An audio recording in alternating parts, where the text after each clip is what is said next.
Chapter 20, Accounting Changes and Errors.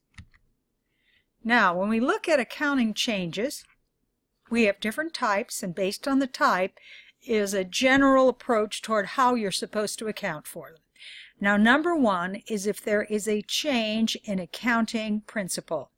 And this means that you're changing from one generally accepted accounting principle to another. An example would be adopt a new accounting standard.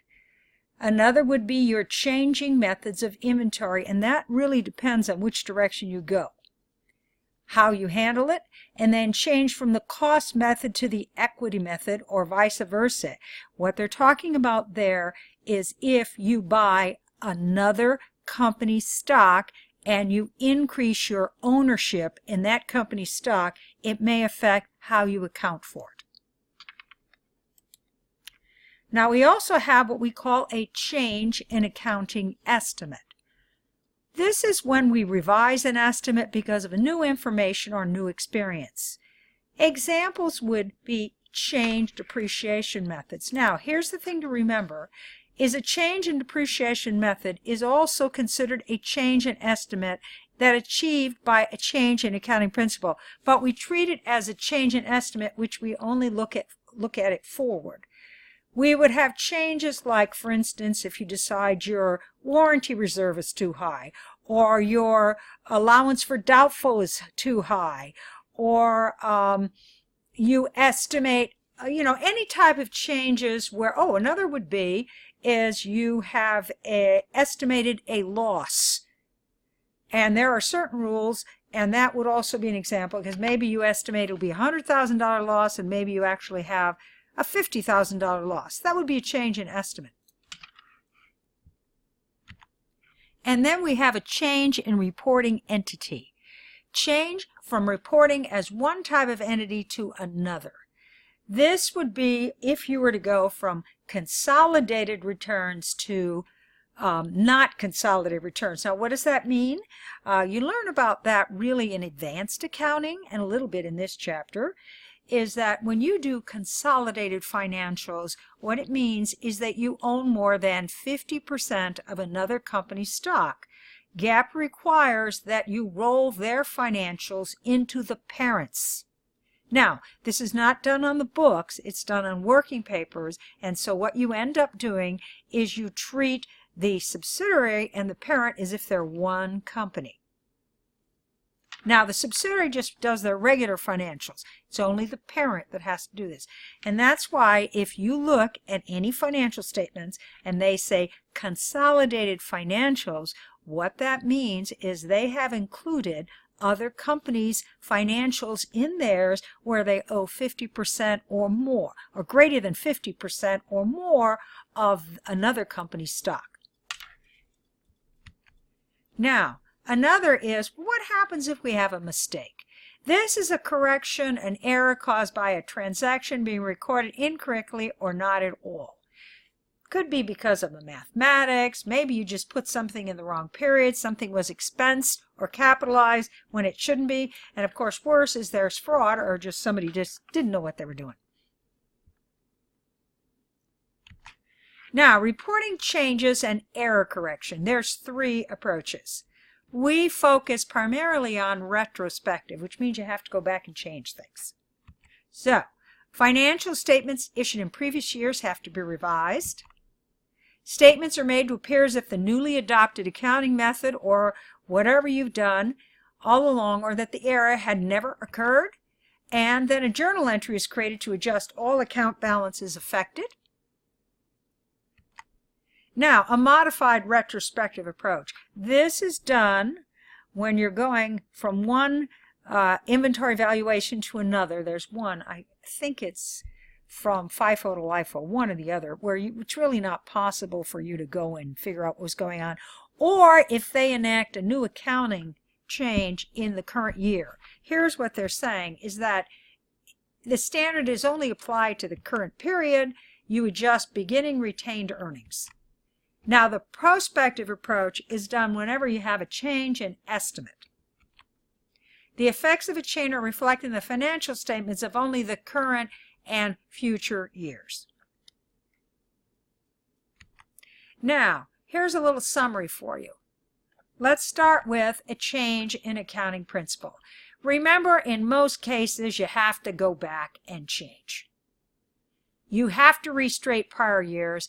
The cumulative effect has to be shown as an adjustment to beginning retained earnings, and the journal entry has to be made to adjust balances, and you must have a disclosure note. Change in accounting principle. This is again as if we adopt a new accounting principle only for the current year, or if we change from LIFO, if we go to LIFO and we're using FIFO, it's really not practical to try to figure that out, so then we can't. Okay, so you don't have to make any adjustments, but you do have to disclose it in the financial statements. Now, a change in estimate, including depreciation, is always done only the future, no restatement, not reported, no journal entry, but you do have to show it as a disclosure note, particularly if it's material. Now, change in reporting entity. This is when we have something that we're treating as on a cost basis, i.e. we own somebody else's stock and we're just treating it as investment, and we now own enough of their stock so that now we have to do consolidated financials. Then we have to go back and restate. And we do have to disclose. And then, of course, errors. Those are all. So change in accounting principle, change in reporting entity, and errors, if they affected prior years, we must make adjustments and disclose it as a footnote. Now, under the international standard, under GAAP, accounting changes and errors. When correcting errors in previously issued financial statement, it is considered practicable to report retroactively, which means they're saying you need to do it. However, under the international standard, they're saying that you don't necessarily have to do that. Now let's take a look at some examples. Now, my corporation changed its inventory method from LIFO to FIFO at the beginning of 2020. So, this is what the inventory is valued at under LIFO. This is what it's valued under FIFO, and the difference is $35,000. They had retained earnings of $500,000 at the end of 2020, and the tax rate is 40%. So let's see what information we need. First of all, what kind of change is this and how should it be treated? This is a change in accounting principle causing a retrospective treatment, and we have the information so we can do that. So the journal entry would be an adjustment to inventory, an adjustment to beginning retained earnings, net of tax, and we would set up our income tax payable.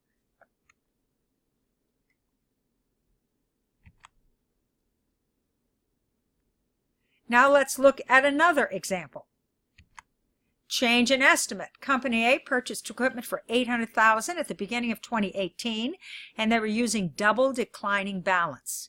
The equipment had an 8-year life and a residual value of $40,000. At the beginning of 2021, they decided to use straight line, the effects of the change. First of all, we need to determine the double declining balance rate, which is 1/8, because it's 8 years, times 2 gives you 25%. We're then going to determine the accumulated depreciation under each method.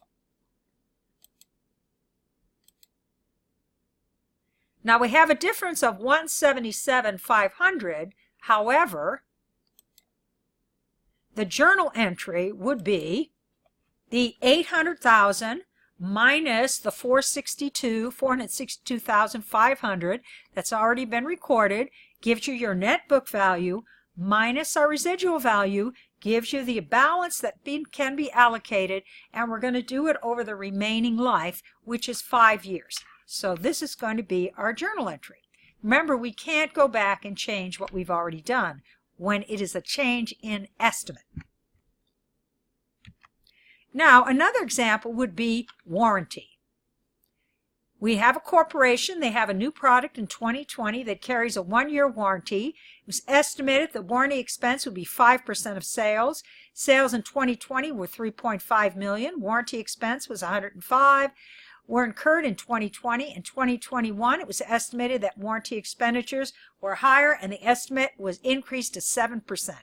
Sales were $4 million with actual warranty of $251,000. So, our journal entry. This is a change in accounting estimates, so it's treated prospectively. So, this would have been our first year. We would have booked the estimate, and we would take the actual against it. The second year.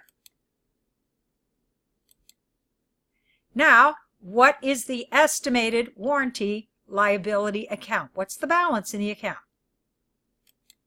So, it would be beginning, new product. We would do the first year, then we do the second year. So the balance in estimated warranty liability is $99,000. What if instead the company discontinued the new product at the end of 2020? Well, we would have to take out the balance of our warranty, assuming we don't have any more warranty. We would have to then book a loss for the balance, which we're estimating at an additional 2% times the sales, and then that would be cash. Would be actually, in reality, that would probably be parts and labor, but we just do cash. That just makes it easier. Now let's look at an accounting change. Joy Company purchased a machine on January 1st, 2017 for $550,000. At that time, it was estimated that the machine would have a 10-year life and no salvage value. On December 31st, the firm's accountant found that the entry for depreciation expense had been omitted in 2018. In addition, management has informed the accountant that the company plans to switch to straight line, starting with 2020. At the present, the company uses sum of the year's digits method for depreciating equipment. I don't know why, just a comment, I don't know why you'd ever use that method because it's just a big pain. But since it's all on the computer, maybe it doesn't matter. So let's see, what type of change do we have here? We have an error and a change in estimate. So, again, the accounting error, failure to record depreciation in 2018. This is a retrospective adjustment. It's called a prior period adjustment. Financials must be restated. Change in estimate, a change in depreciation method is only shown prospectively. It is a change in accounting principle that is treated as a change in accounting estimate. Now, what's our entry to correct the error? So first, we need to determine the factor for sum of the year's digits for 2018. It would be 10 years, so we'd come up with our factor, which is 55. We're in the second year, so it would be 9, because the first year would have been 10 over 55. So we're going to determine the depreciation. The equipment has a 10-year life and no salvage value. So depreciation expense would be $90,000. So the journal entry would be, we would decrease retained earnings and increase accumulated depreciation. Now, determine the entry for the change in depreciation method. Determine the net book value using sum of the year's digits. We'd have our cost less accumulated depreciation for our 3 years. And that would give us our net book value. We have 7 years remaining, so we'd have $40,000. And our December 31st entry would be $40,000. And accumulated depreciation, $40,000.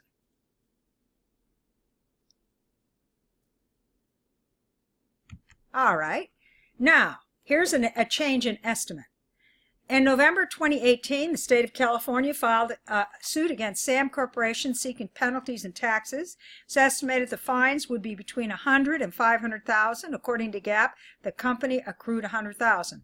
The rule is, if you have an estimate of a loss and there's a range, under GAAP, you use the lower one, which would be 100,000. Under the international standard, you would use the midpoint, which would be 250,000. So this would be the journal entry that you would make. Now, in 2020, the company settled for $450. What type of change? This is a change in estimate requiring prospective treatment. We would take our litigation liability off the books. We would book a loss, and then, of course, we'd pay it. Now, we have one more example. Okay, these are actually a bunch of examples, and it shows how we would fix errors. Now, in 2019, Mike failed to accrue $1,800 in office supplies expense. When they received the bill in 2020, they made the following entry.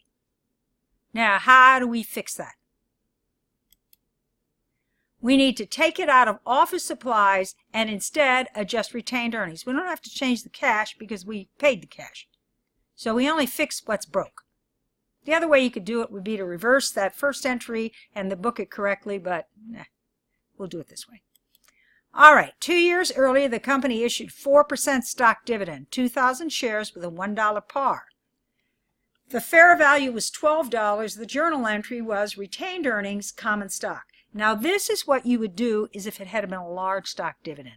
However, the rule is if it is a small stock dividend, then what we need to do is book it at fair market value, which means that we have to increase additional paid-in capital by the difference. So we're going to take the 12 minus 1 times 2,000 gives us 22,000, would go reduce retained earnings, and we would increase paid-in capital in excess of par common stock. Now, on January 1st of 2020, it was discovered that a $72,000 3-year liability insurance policy purchased on September 31st was expensed. What do we need to do? We need to take it out of retained earnings because in the prior year we overstated our expenses, and so therefore we increase retained earnings, and we have to set it up as an asset called prepaid insurance. And that concludes the presentation for Chapter 20.